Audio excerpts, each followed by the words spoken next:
जय जय श्री राधे।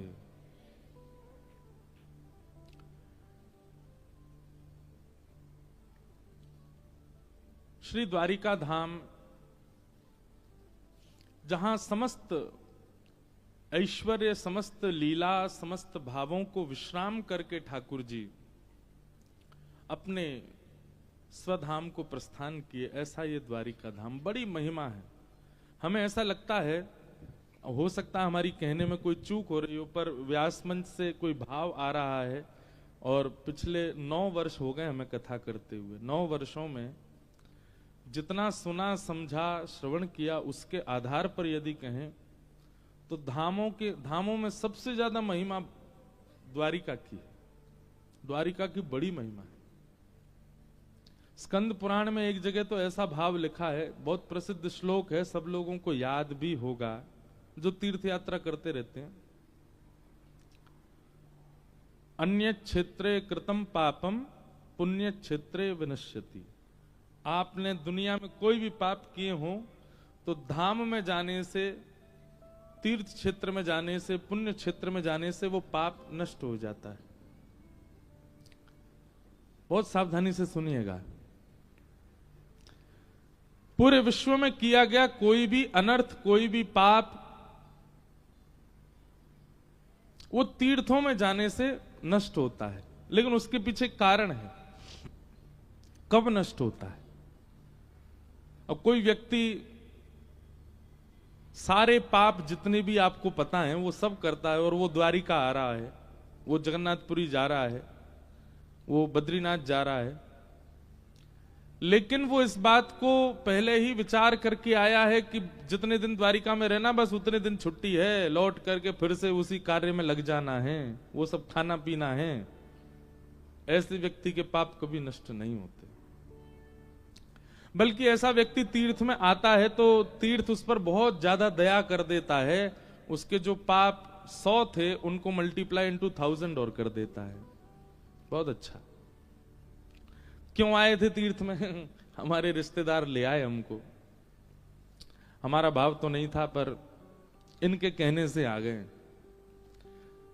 मतलब अपने स्वभाव और व्यवहार को बदलने की भावना से तीर्थ में नहीं आया। आप तीर्थ क्यों जाते हो? धामों में क्यों आते हो? कोई घूमने का कोई ये हॉलीडे स्पॉट थोड़ी है। यहां क्यों आया जाता है? ताकि जब लौट के जाएं तो कुछ परिवर्तन का अनुभव हो। कई लोग तो केवल मांगने के लिए जाते हैं ठाकुर जी को। हे द्वारिकाधीश, बड़े बड़े बिलियनियरों के बीच में बैठे हो आप, यहां से आगे ओखा में जाओ तो वहां बहुत बड़ी फैक्ट्री लगी हुई है, नमक की, टाटा सॉल्ट और जाने क्या आगे सब है। इस तरफ जाओ तो जामनगर में बड़ी बड़ी फैक्ट्री, बड़े भारत के श्रेष्ठतम मिलीनियर हैं दोनों तरफ, बीच में द्वारिकाधीश। वैसे मिलीनियर, बिलीनियर और उससे ऊपर जो भी होता हो वो हैं तो केवल द्वारिकाधीश ही। उनके छींटा पड़ गए हैं लोगों पे तो वो सब भी बनते जा रहे हैं। तो कई लोग तो इसीलिए आते हैं, बोले भैया इनकी शरण में आने वाले धनवान हो जाते हैं, चलो द्वारिकाधीश का दर्शन करने चलें। सुदामा जी पर भी कृपा कर दी। ऐसे सुदामा जी आए और महाराज कृपा, जैसी ठाकुर जी ने उनकी ओर दृष्टिपात किया तो ऐसी कृपा करी कि द्वारिका जैसा नगर बन गया। इन सब भावनाओं से आने वाले व्यक्ति वो तामसी भक्त माने जाते हैं। ठाकुर जी उनके लिए दूर रहते। आज हमसे कोई इंटरव्यू में कुछ पूछ रहा था, भाव तो उसका कुछ और था, पर हमारा ऐसा मानना है कि हमको ठाकुर जी मूर्तिमंती क्यों दिखते हैं? ना हाथ हिलाते, ना पैर हिलाते, ना मुख हिलाते, ना नेत्र चमकाते। क्यों ठाकुर जी ऐसे क्यों रहते हैं? ये स्टैचू मोड में क्यों रहते हैं ठाकुर जी? फ्रीज क्यों हो गए हमको देख करके? कई बार हमें जो व्यक्ति प्रिय नहीं होता और उसका आगमन उस सभा में हो जाए जहां हम बैठे हैं, तो हम क्या करते हैं? फोन खोल लेंगे या अपना ध्यान कहीं और लगाएंगे, उसकी तरफ देखना ना पड़े, नहीं तो बात करनी पड़ेगी, इससे व्यवहार ना करना पड़े, तो फिर हम या तो उठ के चले जाते हैं या बिल्कुल ऐसे स्थिति में आ जाते हैं कि इससे हम तो क्या करते हैं, हम अपना बताएं। वैसे हमारा ऐसा भाव नहीं, बात तो सबसे करते हैं, पर फिर भी कई बार ऐसे कुतर्की लोग आते हैं कि उनसे बात करने का मन नहीं होता। तो संघ वालों से कहते हैं, इनसे कह दो महाराज जी मौन है, बोलेंगे ही नहीं, और पूछते रहो तुम कुछ भी। कथा से पहले और बाद में तो रहते ही हैं, पर ऐसे कोई असमय में कोई व्यक्ति कुतर्की आ जाता है ना, तो फिर उसके लिए हम जबरदस्ती मौन हो जाते हैं। मौन है, अभी बोलेंगे नहीं। क्या उसको कुछ उत्तर देने से अपनी ऊर्जा और जाती है। तो एक मानव का स्वभाव है कि कोई अप्रिय व्यक्ति सामने आने पर वो अपने आप को कहीं और व्यस्त दिखाता है। कहीं ना कहीं ठाकुर जी के दर्शन में अगर आपको केवल मूर्तिमंतता का दर्शन हो रहा है कि वो केवल स्थिर खड़े हैं, तो ठाकुर जी आपसे प्रसन्न नहीं है, इसलिए आपको अपने आप को व्यस्त दिखा रहे हैं कि हम तो मूर्तिमंत हैं, हम ना हिलेंगे ना डुलेंगे ना कोई क्रिया, कुछ नहीं कर रहे हैं। हर बार के दर्शन में एक अनुभव होना चाहिए।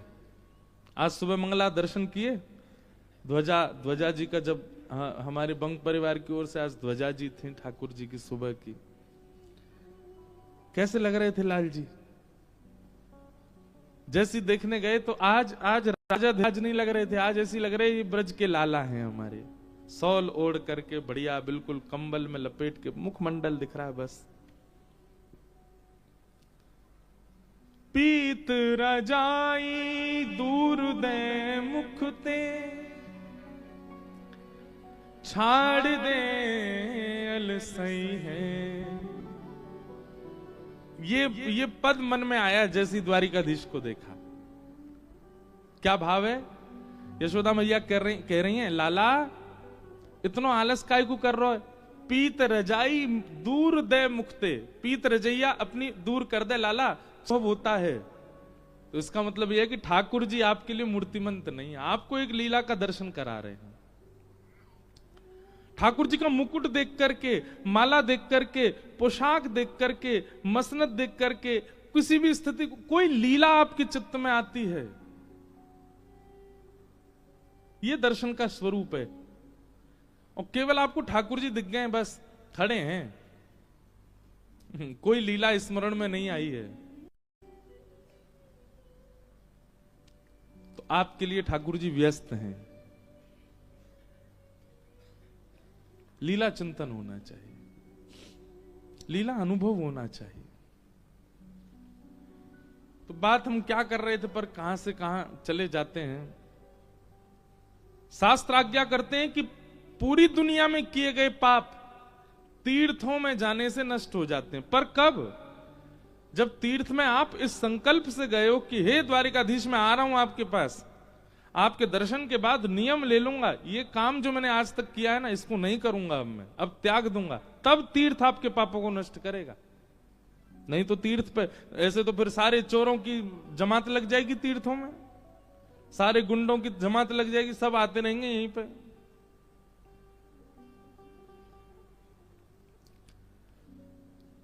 तीर्थ इतनी आसानी से पाप नष्ट नहीं करता। पाप त्यागने की भावना से जब कोई तीर्थ में जाता है तभी तीर्थ उसके पाप नष्ट करता है। आप भाई आपको शुगर हो गया, आप रोज जाते हो डॉक्टर के पास, मेरी शुगर बढ़ रही है, मेरी शुगर, डॉक्टर आपको रोज दवाई दे देता है, फिर भी आपकी शुगर कंट्रोल नहीं हो रही। एक दिन डॉक्टर ने कहा, एक बात ये सुनो, इधर आओ, तुम रोज दवाई लेते हो, तुम्हारी शुगर कंट्रोल क्यों नहीं हो रही? अपनी दिनचर्या बताओ, सुबह नाश्ता क्या करते हो? कुछ नहीं, बस कचौड़ी खाता हूं, साथ में 2 जलेबी, फिर आपने एक दवाई दी है वो खा लेता हूं, उसके बाद दोपहर में बढ़िया पूड़ी बनती है, बेड़ई बनती है, बढ़िया छोले की सब्जी बनती है, उसमें चावल डाल के और बढ़िया रसमलाई के साथ वो भी पा लेता हूं। रात में सोते समय पराठे बनते हैं आलू के, बढ़िया चकाचक महाराज, दही से पा लेता हूं। डॉक्टर बोलेगा तुम्हारे चरण कहां हैं, लाओ पधरा दो हमारे सिर पे। अरे आपने दवाई तो दे रखी है भाई, दवाई दे रखी है, लेकिन तुमको सही होने के लिए परहेज भी तो करना पड़ेगा। बिना परहेज के औषधि किस काम की? ऐसे ही तीर्थों में घूम रहे हैं, दया द्वारिका पहुंच गए, कभी सोमनाथ पहुंच गए, कभी बद्रीनाथ चले गए, ओ जगन्नाथपुरी पहुंच गए, वृंदावन चले गए, पर अपने स्वभाव का परहेज नहीं कर रहे हैं, स्वभाव के परिवर्तन का परहेज चित्त में नहीं है, तो कैसे तीर्थ आप पर कृपा कर देगा। इसलिए जब भी किसी तीर्थ क्षेत्र में जाओ, अपने एक अवगुण का वहां पर त्याग करके आओ, तभी आपका तीर्थ जाना सफल है। नहीं तो आपका जाना केवल धन की खर्चा करके आयो, बस कोई फायदा नहीं। अपना एक अवगुण सोच करके जाओ। हे द्वारिकाधीश, हम ये नहीं करेंगे। लेकिन कलयुग के लोग बहुत चतुर हैं। महाराज जी ने कहा है तीर्थ में जाके कुछ तो त्याग के आना है। ठीक है, मैं रसगुल्ला नहीं खाऊंगा, गुलाब जामुन तो खाऊंगा, रसगुल्ला त्याग दूंगा। अपने किसी ऐसे अवगुण का त्याग जिस अवगुण के बिना आप रह ही नहीं पा रहे थे, उसका त्याग तीर्थों में होना चाहिए। काम है, लोभ है, ईर्ष्या है, द्वेष है, क्रोध है, अहंता है, ममता है, चिंता है, किसी एक का त्याग करो। और फिर याद रहे, आपको यह ध्यान रखना है कि वो पुनः आना नहीं चाहिए। मैं द्वारिका में त्याग करके आया हूं उसका। आपका वह एक बार का द्वारिका आगमन संपूर्ण जीवन को पवित्र कर देगा, सारे पाप नष्ट कर देगा, अगर वो त्याग आपने किया तो। इसलिए कहते हैं अन्य क्षेत्रे कृतम पापम तीर्थ क्षेत्रे विनश्यति। फिर आपने जन्म से जो भी पाप किया है या पूर्व जन्म का भी कोई पाप, सब खत्म कर देंगे ठाकुर जी एक त्याग करने मात्र से तीर्थ में। लेकिन फिर शास्त्र कहते हैं तीर्थ क्षेत्रे कृतम पापम वज्रलेपो भविष्यति। अगर तीर्थ में दूसरी जगह किए गए पाप तीर्थ में आगे नष्ट हो जाते हैं, पर तीर्थ में यदि कोई पाप कर दिया तो फिर तो वो पत्थर की लकीर हो जाएगा, वो किसी कारण से भी नष्ट नहीं हो सकता। आपने जगन्नाथपुरी में कोई पाप किया है, आप कितना भी कुछ कर लीजिए उस पाप से बच नहीं पाओगे आप, क्योंकि आप धाम में पाप करके आए हो। आपने बद्रीनाथ में कोई पाप किया है, सोमनाथ में कोई पाप किया है, तीर्थों में कोई पाप, हरिद्वार में कोई, और लोग करते भी हैं, आश्चर्य की बात है, तीर्थों में भी पाप करते हैं। अभी सोशल मीडिया का जमाना थोड़ा टर्न हो रहा है स्पिरिचुअलिटी की ओर।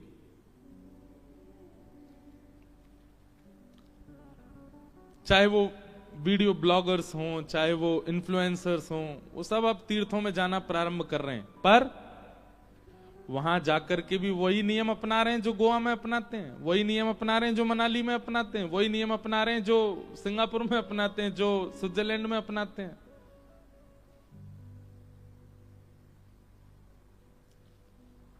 इसका भुगतान बहुत कठिन हो जाएगा आपके लिए।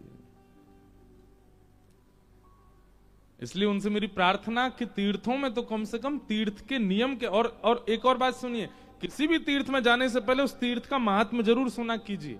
बिना महात्म्य जाने तीर्थ जाएंगे क्या लाभ। इसलिए हम रोज द्वारिका की एक बात बताते हैं आपको। मेरा स्वयं का ऐसा स्वभाव है, मैं कहीं भी जाऊं, दक्षिण में, उत्तर में, पश्चिम में, कहीं किसी भी नए तीर्थ में भी जाते हैं, वहां का कुछ ना कुछ पता चले, उसके बारे में क्या भाव है।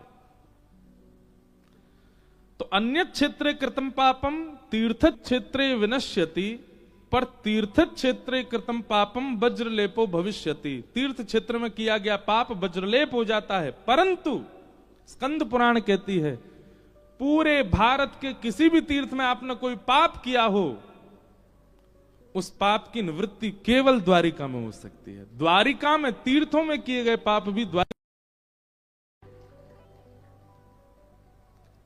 आपसे अन्य तीर्थों में कोई पाप बन गया है तो आप द्वारिका में आके क्षमा मांग लीजिए ठाकुर जी से, मुझसे जगन्नाथपुरी में ऐसा हो गया था, रामेश्वरम में ऐसे अपराध बना था, या ऐसा ऐसा हमसे उस धाम में तीर्थ में ऐसा हुआ था।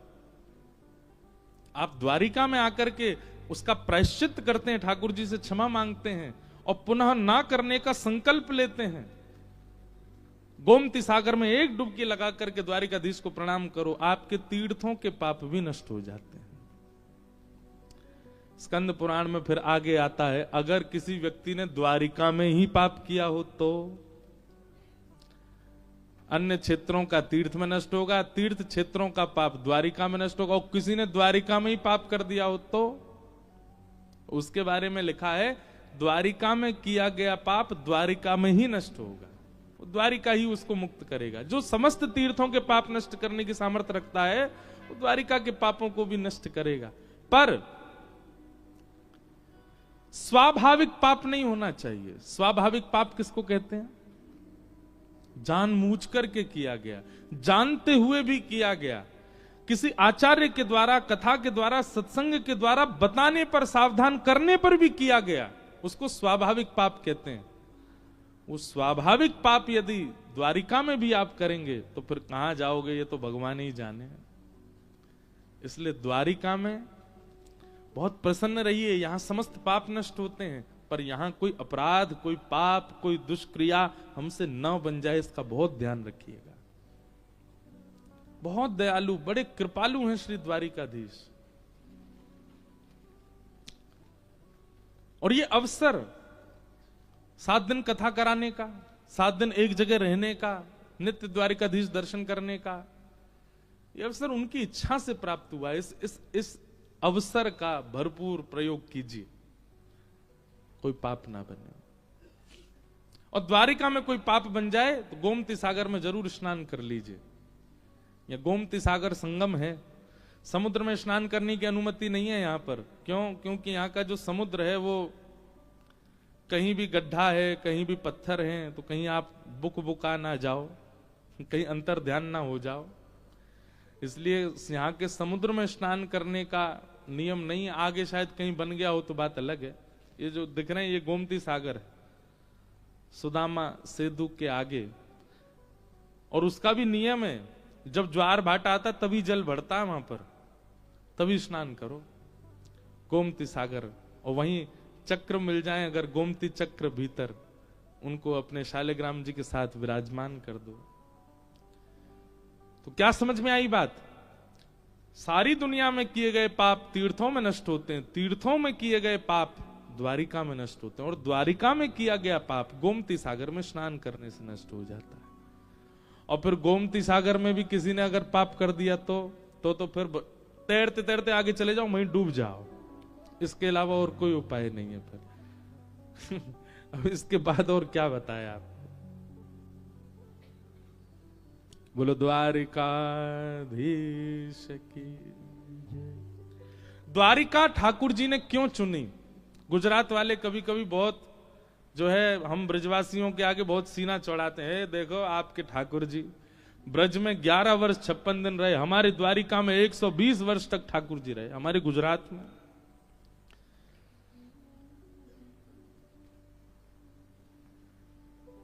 कई बार व्यक्ति का जन्म हुआ भारत में रहा बेचारा 18 साल तक पढ़ाई की, स्कूल वगैरह की, और 18 साल के बाद बेचारे को विदेश जाना पड़ जाता है। विदेश में पढ़ाई करने गया, यूनिवर्सिटी में पढ़ा, फिर वहीं उसकी जॉब लग गई, वहीं बिजनेस चालू हो गया, वहीं कोई पसंद आ गई, ब्याह कर लिया, बच्चे आदि सब हो गए। जन्मा कहां? भारत में। अपनी युवावस्था कहां व्यतीत की? भारत में।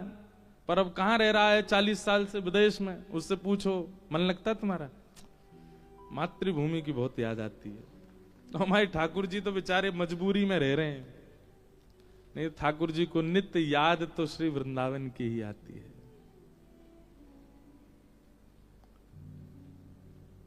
नंद लाला ने माता यशोदा जी सांवरे, ममता नी मूर्ति मारी रह गई गोकुल मां। ठाकुर जी कह रहे हैं 56 भोगयन थाल धराई के, 56 भोगयन थाल धराई। मेरी गुजराती में उल्टा सीधा हो तो क्षमा। आज मैं एक चीज सोच रहा था सुबह सुबह कि ठाकुर जी द्वारिका आए। देखो ऐसे चिंतन चलते रहने चाहिए। ठाकुर जी द्वारिका आए तो द्वारिका आके ठाकुर जी गुजराती बोलते थे क्या? वो यहां पे भी ब्रजभाषा ही बोलते होंगे। हमको तो बड़ा अटपटा सा लगता होगा है, पीतांबरी पहन करके, मोर मुकुट धारण करके, और कानों में मकराकृत कुंडल पहन करके, और शंख चक्र गदा पद्म धारण करके, एक हाथ में वंशी लेकर के द्वारिकाधीश चल रहे हैं। रास्ता में यूं पूछ रहे केम छो, तमे केम छो? ऐसे नहीं पूछते होंगे लाल जी। देव की मैया थाल लेकर के आई, लाला भोजन सरस छे। ठाकुर जी तो यहां भी यही बोलते, कैसो भैया, सब आनंद है, चकाचक घुट रही है कि ना घुट रही? यहां ठाकुर जी अपनी ब्रजभाषा ही बोलते होंगे। छप्पन भोगन थाल धराई के, छप्पन भोगन थाल धराई के। श्री द्वारिकाधीश कह रहे हैं द्वारिका में 56 भोग धराया जाता है, पर माखन नी मिश्री मारी रह गई गोकुल मां, माखन नी मिश्री मारी रह गई गोकुल मां। अब किसी को अगर हिंदी लिखनी आती हो और जिसको ये पद पूरा याद हो, हमको लिख के दे देना। अब गुजराती में नहीं लिखना, भाषा गुजराती हो पर लेखनी हिंदी हो तो दे देना, तो हम गाएंगे इसको कथा में। बहुत सुंदर। तो लोग बाग कहते हैं ठाकुर जी गुजरात में इतने वर्ष तक रहे, आपके ब्रज में 11 वर्ष 56 दिन रहे बस। पर भैया याद रखना, द्वारिका में भले ही 100 वर्ष से ऊपर ठाकुर जी रहे, पर आज भी पूरे कलिकाल में किसी भी मानव के हृदय पर जो प्रभाव 11 वर्ष की लीला डाल देती है, वो द्वारिका लीला नहीं डाल पाती। जो 11 वर्ष के ठाकुर जी की लीला वो जितनी भारी पड़ जाती है ना चित्त पर, तो द्वारिका लीला नहीं पड़ती। अवधि कितनी ज्यादा है ये महत्वपूर्ण नहीं है, जितनी है उसमें प्रेम कितना ज्यादा है वो महत्वपूर्ण है। यहां ठाकुर जी इतने वर्ष तक रहे, उसके पीछे भी एक कथा है। एक भक्त की मनोकामना के लिए ठाकुर जी यहां विराजे। कथा आती है,